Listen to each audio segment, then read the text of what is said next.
السلام علیکم ناظرین، آپ دیکھ رہے ہیں مفسد اسلامک یوٹیوب چینل۔ آج کے سبق میں ہمارے پاس طہارت سے متعلق جو احکام، جو پانی سے متعلق بات چیت ہو رہی ہے، وہ اس کا سبق موجود ہے۔ تو مطلق پانی پہ ہم نے یہ بات کہی تھی کہ مطلق پانی کی 5 قسمیں ہیں، ان میں سے ہر 4 قسموں میں سے ہر ایک کا حکم بیان ہو چکا ہے۔ آج 5ویں قسم ہے، اس کو مائع نجس کہتے ہیں، ناپاک پانی۔ اس کی ذرا تفصیل یہ ہے کہ اس تفصیل سے پہلے ہم یہ جانیں گے کہ پانی 2 طرح کا ہوتا ہے، جاری پانی اور کھڑا پانی، یعنی مائع جاری اور مائع راکد۔ یہ کھڑا پانی اور جاری پانی، اس کو پہلے ہم سمجھیں گے تو اس کے ساتھ ہی ناپاکی کا جو حکم ہے وہ آ جائے گا، یعنی اس ناپاکی والے حکم کو دونوں کے مطابق ہم نے لے کر حل کرنا ہے۔ تو اس وجہ سے ہم یہ اوپر لکھا ہوا ہے، ناپاک پانی کا حکم جاننے سے پہلے پانی کی 2 اقسام، جاری پانی اور کھڑا پانی کی تفصیل جاننا ضروری ہے۔ تو جاری پانی میں نجاست گر جائے تو نجاست کا اثر ظاہر نہ ہو، اس پانی کا حکم طاہر مطہر والا ہوگا۔ اب جاری کون سا پانی ہے؟ جاری پانی وہ ہے، فقہا یہ بھی کہتے ہیں کہ جو پانی تنکا بہا کے لے جائے وہ جاری ہوتا ہے۔ یہ بھی کہتے ہیں کہ ایک چلو پانی سے لیا جائے تو دوبارہ چلو لینے کے لیے ہاتھ نیچے رکھے جائیں تو نیچے پانی خشک نہ ہو، اتنا جاری ہو کہ وہ پھر دوبارہ سے پانی وہاں سے جاری ہو۔ ایک یہ ہے کہ غالب گمان آپ کا یہ کہتا ہے کہ یہ پانی جاری ہے، یعنی کہ یہ بہنے والا پانی، یہ بہہ رہا ہے، آپ کا اتنا زیادہ مقدار میں ہے کہ وہ بہہ رہا پانی ہے، تو بس آپ اس کو جاری سمجھیں۔ اب جاری پانی میں نجاست گر گئی، گرنے کے بعد دیکھیں گے اس کا اثر ہے یا نہیں۔ ظاہر ہے کہ نجاست گر گئی تو اثر نہیں ہے۔ اثر نہ ہونے کا مطلب یہ ہے کہ اتنا پانی جاری ہے کہ وہ نجاست کو لے کے آگے بہہ گیا اور نجاست باقی نہیں رہی۔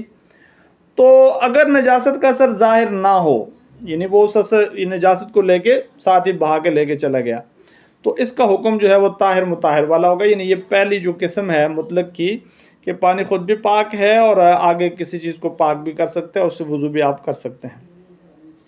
نجاست پانی میں، جاری پانی میں نجاست گری، اس کے بعد آپ نے دیکھا کہ اس کا اثر ہے، مطلب اتنی نجاست ہے کہ وہ پانی پہ غالب ہے اور اس کا اثر بہاؤ میں ساتھ ساتھ نجس، یعنی کہ جیسے گندی نالیاں ہوتی ہیں کہ اس میں نجس پانی بھی ساتھ ہی بہہ رہا ہے اور پھر نجاست بھی ساتھ بہہ رہی ہے، سب کچھ بہہ رہا ہے اس میں، تو اس کا حکم یہ ہوگا کہ یہ نجس ناپاک ہوگا، ظاہر ہے، بس یہ نجس ہے، یہی مائع نجس ہے، اور جاری کے حساب سے، یعنی کھڑے ہونے کے حساب سے الگ اور جاری ہونے کے حساب سے دونوں الگ ہیں۔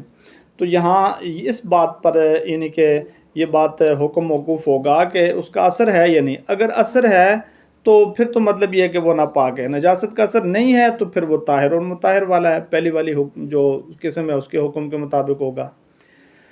دوسری قسم آپ آ جائیں کھڑا پانی۔ کھڑا پانی ہے، اس میں نجاست گر گئی، نجاست نہیں گری، بس کھڑا پانی ہے، نجاست نہیں گری، اس کا حکم بھی طاہر مطہر والا ہوگا۔ نجاست گری نہیں، کھڑا پانی ہے، بس کوئی مسئلہ نہیں، اس کو آپ بالٹی میں پانی ہے، آپ کا چھوٹا سا حوض ہے اس میں ہے، چھوٹا سا تالاب ہے، چھوٹا سا تالاب ہے اس میں ہے، کسی اور ٹب وغیرہ میں پڑا ہوا ہے، ٹینکی میں پانی ہے، نجاست نہیں گری تو طاہر ہے اور مطہر بھی ہے۔ اور اگر نجاست گر جائے تو اب یہ نجاست چاہے تھوڑی ہے یا زیادہ ہے، اللہ یہ کہ پانی کی بہت بڑا حوض، بڑا تالاب جس کا حکم نیچے آ رہا ہے وہ نہ ہو، معمولی سے پانی کھڑا ہے اور اس میں نجاست گر گئی ہے، تھوڑی ہے یا زیادہ ہے، یہ بھی کیا ہو جائے گا؟ ناپاک ہو جائے گا۔ اس کو بھی آپ کیا سمجھیں گے؟ ناپاک سمجھیں گے۔ تو ایک بات یہ رہے گی، یہ یہاں پر نوٹ لکھا ہوا ہے کہ وہ بڑا تالاب کہ جس کی ایک جانب اگر نجاست گر جائے تو دوسری جانب سے پانی کا استعمال درست ہوگا۔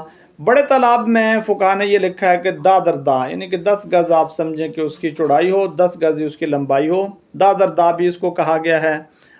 اور یہ بھی کہا گیا ہے کہ بس بڑا تالاب ہو، اور عموماً غالب گمان یہ ہو کہ یہ اتنا بڑا ہے، یعنی کہ مطلب اس کو یہ بھی آپ سمجھ سکتے ہیں کہ اس کی ایک جانب کسی چیز کو آپ اس میں ہاتھ ماریں یا کوئی پتھر وغیرہ ڈالیں تو اس کی لہر بن کے وہ لہر دوسری جانب نہ پہنچ رہی ہو، اتنا بڑا ہو کہ ایک جانب کوئی چیز اس پانی میں گرے، یا کوئی نہانے کے لیے اس میں غوطہ لگائے یا ہاتھ وغیرہ ماریں یا اوپر سے پتھر وغیرہ اس میں آپ ڈال دیں تو اس کی لہر بن کے دوسری جانب نہ پہنچ رہی ہو۔ تو وہ جب لہر بن کے دوسری جانب نہیں پہنچ رہی تو اس کا مطلب یہ ہے کہ جب یہ لہر نہیں پہنچ رہی، اس کا اثر بھی دوسری جانب نجاست کا نہیں جا رہا، تو اب اس بڑے تالاب میں یہ بھی تو کھڑا پانی ہے، لیکن بڑا تالاب اس کا حکم الگ ہوگا، بڑے تالاب کا عام جو چھوٹے موٹے کھڑے پانی ہوتے ہیں ان کا حکم الگ ہوگا۔ تو بڑے تالاب کا حکم میں یہ بات آئے گی کہ اگر اس میں نجاست ایک جانب اگر گرے گی تو ظاہر سی بات اتنا بڑا ہے کہ نجاست کا اثر دوسری جانب نہیں گیا، جب نجاست کا اثر دوسری جانب نہیں گیا تو دوسری جانب سے پانی کو استعمال کرنا بھی درست ہوگا۔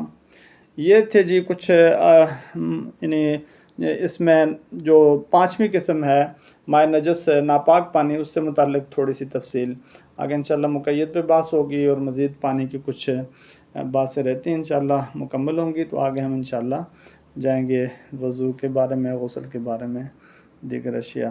اللہ رب العزت ہم سب کا حامی و ناصر۔